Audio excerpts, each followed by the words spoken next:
কৃষ্ণকে নির্দোষ প্রমাণ করতে কৃষ্ণের সাথে দেখা করে দীপা। অনুরাগের ছোঁয়া ধারাবাহিকের আগামী পর্বে আমরা দেখতে পারব সেনগুপ্ত বাড়িতে সোনার সাথে ঘটে যাওয়া ঘটনাকে কেন্দ্র করে কৃষ্ণকে জেলে পাঠানোর কথা বলে দীপা বলে, আমাকে কৃষ্ণের সাথে দেখা করতে হবে। এরপর দেখা যায় রূপা আর দীপা কৃষ্ণের সাথে দেখা করার জন্য কৃষ্ণের বাড়িতে যায়। কৃষ্ণ দরজা খুলে রূপাকে দেখে রূপা কৃষ্ণকে বলে, তোমার সাথে আমার কিছু কথা আছে। তখন কৃষ্ণ বলে, আমাদের মাঝে কথা বলার মতো আর কিছু নেই। এই কথা বলে দরজা লাগিয়ে দিতে গেলে দরজাটা ধরে ফেলে দীপা। দীপা কৃষ্ণকে বলে, কথা আছে, এক মায়ের তার ছেলের সাথে কথা আছে, তুমি কি আমাকে ফিরিয়ে দিবে কৃষ্ণ? এরপর কৃষ্ণ কোনো কথা না বলেই ঘরে চলে গেলে রূপা আর দীপা ঘরে যায়। দীপা কৃষ্ণকে বলে, কৃষ্ণ, আমি তোমার সাথে কিছু কথা বলতে চাই। কৃষ্ণ বলে, আমার কোনো কথা বলার নেই, কোনো কৈফিয়ত দেওয়ার নেই। এই কথা শুনে দীপা বলে, কৃষ্ণ, আমি তোমার কাছে কৈফিয়ত চাইতে আসিনি, আমি তোমাকে দিয়ে নিজেকে চিনেছি কৃষ্ণ।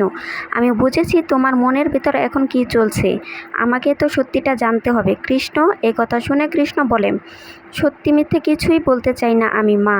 দীপা বলে, আমি এখান থেকে সত্যিটা না জেনে কোথাও যাব না।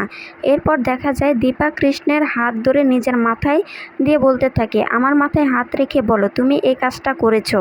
দেখো কৃষ্ণ, তোমার অভিমানের জন্য আমি এতটি মানুষের জীবন নষ্ট করতে পারবো না। তোমাকে নির্দোষ প্রমাণ করার জন্য আমাকে তোমার সত্যিটা বলতে হবে। তখন কৃষ্ণ বলে, আমি এই কাজ করিনি, সোনা আমাকে SMS দিয়ে সেখানে যেতে বলেছে। এরপর কৃষ্ণ মোবাইল বের করে সোনার SMS দীপাকে দেখায়। তখন রূপা কৃষ্ণকে বলে, আই এম সরি কৃষ্ণ, আমার ভুল হয়ে গেছে, আমাকে ক্ষমা করে দাও।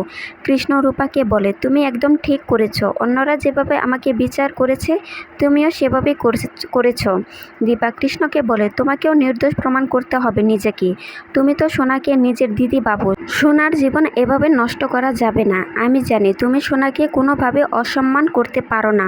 তখন কৃষ্ণ বলে, আপনি কি করে বুঝলেন? এই কথা শুনে দীপা বলে, নিজেকে দিয়ে বুঝেছি, নিজের বোনকে তো আর কম ক্ষমা করিনি, এখনও পর্যন্ত ক্ষমা করে যাচ্ছি। আমি তোমাকে নির্দোষ প্রমাণ করেই ছাড়ব, তার আগে তুমি এখান থেকে কোথাও যেতে পারবে না, আমাকে কথা দাও। এরপর দেখা যায় দীপা হাত বাড়িয়ে কৃষ্ণকে বলতে থাকে, আমার হাতে হাত রাখো। তখন কৃষ্ণ দীপার হাতে হাত রেখে কথা দেয়। তো বন্ধুরা, অনুরাগের ছোঁয়া ধারাবাহিকের অগ্রিম আপডেটগুলো সবসময় সবার আগে পেতে চ্যানেলটি সাবস্ক্রাইব করে রাখবেন।